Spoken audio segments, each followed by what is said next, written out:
finish by Trae Young. Fires one more dagger. I just knew what he was going to bring to Atlanta. I knew what he was going to bring to the city. Trae Young with a miraculous shot.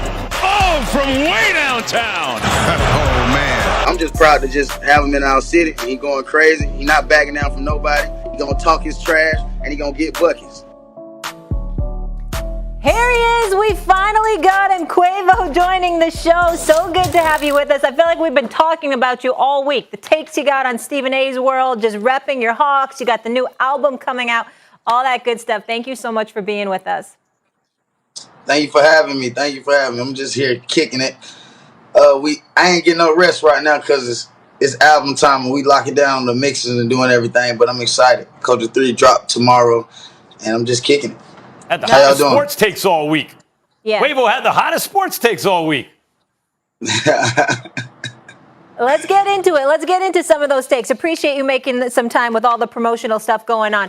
Talk to me about your Hawks. Tied 1-1 with the Sixers now. Game 3 in Atlanta. How you feeling, sir? We feeling good. I'm feeling good, especially and we in Atlanta. So I think we can take another one. We stole one. Every time I feel like we steal one, I think we'll be all right at home because it's very tough to come to the crib, especially if I'm there and Atlanta fans and Atlanta Hawks fans filling up the stadium talking all that good stuff. So I think we'll get it. Well, you got me good, my brother. You got me good because you came on Stephen A's World and you reminded me, you understand that I was wrong about my Knicks and all of that other stuff, and I had to humble myself. I appreciate it. But I did tell you that y'all were going to lose game 2. Now, I do recall mentioning that to you. So when you saw what transpired in game 2, are you a little bit worried now that the Philadelphia defense may have figured y'all out to some degree? Not really. I think we got to live with it. You know what I'm saying? Once you shoot the basketball like that so good, you got to live by the 3 or die by the 3. And I think we just had a bad night when the basket is closed sometimes. But when you're shooting that ball, sometimes you get the best stuff, sometimes you get the worst stuff. And we're not going to steal 2 in Philly. Long as we get 1, we did our job, and I think we're going to be all right in Atlanta. Now, Trae, of course, was acquired in a trade. You guys got an extra first-rounder and Trae Young, essentially for Luka. And for a while, it looked like, that's not good. What has Trae Young's proved in these playoffs to you? I always believed in him. I wanted to get him as soon as we drafted Luka. I was just like, let's get him. But I didn't know how much influence I had. But I was just proud of just getting Trae Young to Atlanta Hawks, and I already knew what he could do. I just feel like he just needed some pieces and needed that confidence. And once he felt the city was behind him and that believed in him, and all his teammates believed him, I think he started like really cranking up around about third year. Now he on his 4th year or the third 3.5. I don't know if the bubble count, but you know what I'm saying? I think he'd be all right his 3rd year. He feeling himself right now. You know your basketball. You follow this team. Talk to us about how you feel about the job Nate McMillan has done. I happen to know that he's already reached a contract agreement. Whether they announce it or not, he's going to be there for years to come. He's got a contract extension. How do you feel about the job Nate McMillan has done as the coach? And what were y'all feeling when they let go of Lloyd Pierce and had to elevate Nate McMillan? I feel like Nate doing a good job. He keeping it real. You know what I'm saying? I can tell by the rotations. You know what I'm saying? Too many turnovers, too many mishaps on the court. He gonna take you out the game and put the best guys was fit. And I feel like he kind of like calmed down Trae from shooting from half court and shooting all over the place and just let him, you know what I'm saying, use his inside game with the floater. And if he got the open shot, shoot it. And that's what I like in this game that's evolved now with Nate. But I feel like before he would like come down the court and just, you know what I'm saying, take shots that he ain't need to, and sometimes it'll cost us. It'll cost us going down 5, going down 10 sometimes, and minus the turnovers and stuff like that. So I feel like he can control that. He controlled that and kind of like coached that out of him. And I feel like right now he gonna graduate into like, you know what I'm saying, shooting the ball when he need to. Quavo, frequent caller to my radio show, Richard from Manhattan, brought this up the other day. I want to ask you about it. For all the way that Atlanta will rally around certain athletes, the fact is, between the Falcons, the Braves, and the Hawks, you guys have one chip. It's like the most under-the-radar story in sports. One. That was the Braves, and they were great every year. Do you think Trae Young can bring, forget about being a good team, a powerhouse making a run, can you win a championship with Trae Young as your best player? I believe we can win a championship with Trae Young as point guard. I feel like we need something else to help. You know what I'm saying? I feel like everybody be like they one piece away. You know what I'm saying? But I honestly feel like we one piece away to like competing. But right now we doing our job, and I think we'll sneak in a little bit closer. But I believe in my boys, and I got faith in them. But I feel like, you know what I'm saying, the sky's the limit. The sky's the limit with them, but it's a tough game out there, especially them Brooklyn Nets. I feel like if we take this one home in Brooklyn the last task. Yeah, one piece away to really contend. Realistic. Yeah. He called the Atlanta Hawks Splash Brothers East. Yeah. I love it. I mean, you came on that. I love it. I remember that. I told Splash everybody you Brothers told of me the that. South. Yes, sir. That's right. I love it. That's good. Southeast, yeah. And now the other thing that's good with Culture 3, you can get people hyped because of your new record out tomorrow. And I just want to mention Drake's on there. Tell me if I'm missing anyone. Cardi. You got Justin Bieber, Love the Biebs, Pop Smoke, rest in peace. So looking forward to that. Yeah, got everybody. We all need some new music, right, after this pandemic. So that comes out, Culture 3, tomorrow. Quavo, talk to me about this. My guy, Big Perk, here at ESPN now. You guys got this little beef going on Twitter. What's it all about? I don't got no beef with him. He must have felt some type of way when I dropped them bars. And ever since then, he was saying my bars was weak, and I only was just stating facts. Okay. But they were facts that led to his response, right? Like you could choose a lot of different facts. Why choose facts on Perk? Yeah. When I was doing my solo album, I was actually watching the finals. And my boy Big Perk had a suit on, man, when you was arguing and going at it with my boy Drake. I felt like, and that was the Cleveland finals, and you didn't really play like that, Perk. You didn't.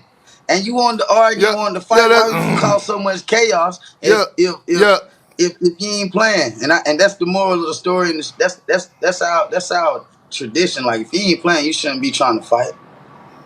Well.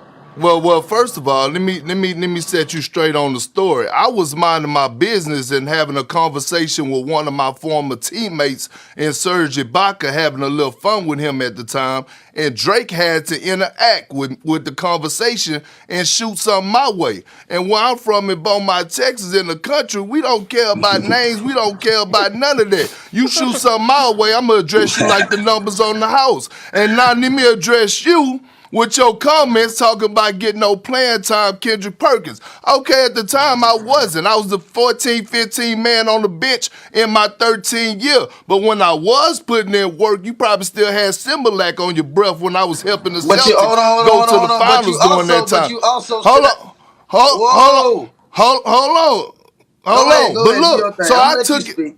So look, at the end of the day, go pull it up. Go put in crucial games. Game 7, I came out with 13, 10, and 5 against your Hawks when they had ISO Joe when they took us to Game 7. That's facts. And in the Eastern Conference Finals when they needed me the most, I stepped up my game against Detroit Pistons in a few games. I could pull up one, for example, where I had 16, 15, and 7 blocks. So at the end of the day, when I was putting in work, I was doing my thing. So I get it, and I was cool with it. But I grew up in the era where...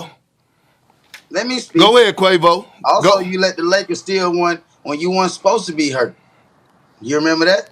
No, but I'm saying I tore my ACL. How can I control that? We all know that the Boston Celtics, we all know that the Boston... If ESPN gonna put AD in a wheelchair every time in the playoffs, why not do Big Perk like that? Hey, hold on, time out. How am I going to play on the tour and ACL? Everybody roast everybody in the playoffs who get hurt. Everybody roast AD when he get hurt. Fellas, can we squash it? Big Perk when he get hurt? Everybody got to feel sad for Big Perk. Hold on. Hey, listen, I don't care. I got tough skin. I'm not even tripping on that. But at the end of the day, I grew up in Beaumont, Texas, and you couldn't walk in the schoolhouse or you couldn't walk in the cafeteria if you didn't keep a couple jokes in your back pocket. KP. So I was fine with you dropping your ball, huh? KP, let me say this, man.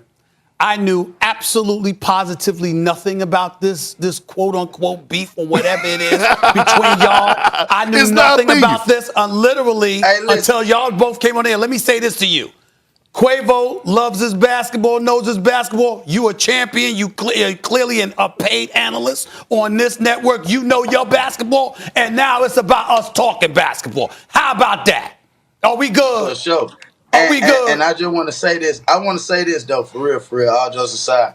It ain't never no beef with Big Perk, man. You know what I'm saying? It's all love, and it was just a bar. And I felt like I put you in the bar. And at the time, you wasn't getting no playing time. And you said your sons like it. And just I tell you what, just squash this. I'm gonna do something for the kids, and tell the kids I'm gonna do something for them. So let's do it to settle this like this. But How we're gonna about settle that? this like men, straightforward. And that uppercut was the closest thing, cause I'm not. We ain't gonna do no internet beef. You know what I mean? So we don't play like that. And I'm from the north side of Atlanta, from the north. You know what I mean? We battle through injuries, we battle through all type of scars and war wounds. So I don't put nothing past you, Big Perk. You do your thing, and I'm here. It's all respect and all love here, dog. Yeah, it's all love. Listen, if we had beef, we would have made hamburgers, and either two things would have happened. Either Quavo would have been grilling and he would have been serving triple meats, or I would have been grilling and serving little sliders. That's what would have happened if we would have had beef. It's no beef. It's just a little.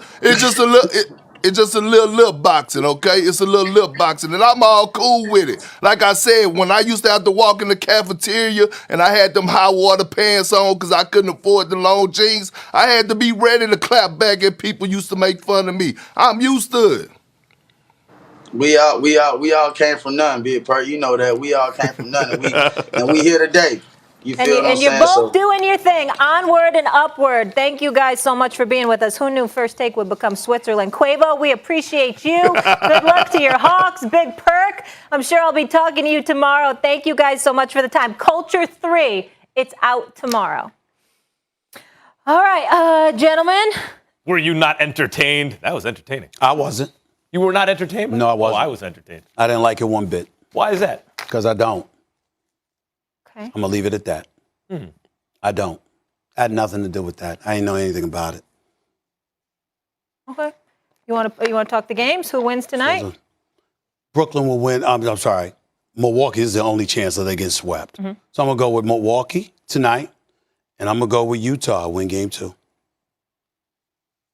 Milwaukee's getting swept. They're not competing. And Getting swept? yeah, Milwaukee's getting swept. Really? Yeah, it got You don't